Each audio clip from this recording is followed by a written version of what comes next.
Hey, I'm Kenna, and one thing I love about my Shark Air Purifier is the CleanSense IQ technology, which automatically adjusts based on your air quality in your room to constantly deliver clean air. I have the option to customize the view of my air quality, making it simple to understand the air in my home. Today, I'm gonna walk you through the different settings of the Shark Air Purifier so you can enjoy cleaner air right away. Using the top control panel, press the Air Info button to switch between the 5 air quality displays. These options include percent clean. This is the percentage of your air that is clean. Time to clean. This is the estimated time remaining until your air quality is considered good, indicated by the blue air quality ring. 3 different PM readings. This PM value reading helps you understand what your air purifier is trapping.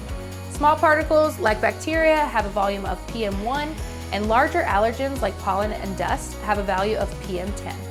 Living in the South, the pollen in the spring can be overwhelming.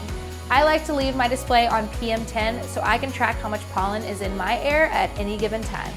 If you want a quick view of your air quality, refer to the color ring on the front display. As your air quality changes, this ring will light up in blue, amber, or red. Blue indicates good air quality. Amber indicates fair air quality, and red indicates poor air quality. Now that you understand how to customize your air quality display, I'm going to walk you through the different fan speeds and other options on your air purifier. On the top control panel, you'll see the fan icon. Use the up and down arrows to increase and decrease the speed. If you want to clean your room's air more quickly, increase the fan speed to max. For a quiet clean, we recommend adjusting the fan speed to the lowest setting. In auto mode, the air purifier will automatically adjust the fan speed based on the quality of air in your home.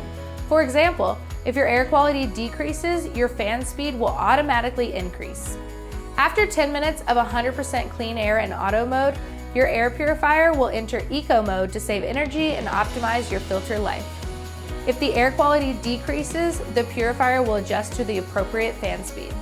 I like to keep mine in auto mode to get the most efficient clean and extend the life of my filter. The Shark Air Purifier is also equipped with 3 brightness settings and a timer. The top control panel and front display can be lit to 100% brightness, 50%, or 0%. I like to turn the brightness all the way down so I can enjoy clean air while I sleep. With the timer, you can choose the number of hours to run your air purifier for until it turns off. To activate the timer, press the timer icon multiple times to select between 1 and 12 hours. At this point, the timer will automatically begin. I like to use the timer when running my air purifier overnight or when I'm out of the house. With the Shark Air Purifier, you can check on your filter life at any time. On the top right of the control panel, you will find the Filter Life button. Press this to reveal the percent life remaining on your current filter. Once it reaches 0%, your filter life icon will blink to let you know it's time to change the filter. Your filter ensures your air purifier is always working at its best, so be sure to replace your filter regularly. On the far right of the control panel, there is also an option for child lock. Once you find the combination of settings that work best for you, press and hold the child lock icon for 2 seconds to lock the control panel. Press and hold again to unlock. As an expecting mother, I enjoy knowing I can use this purifier in our nursery for years to come without having to worry about our little ones pressing any buttons and changing my preferred settings. Now, you're an expert on your Shark Air Purifier and can enjoy a confident clean.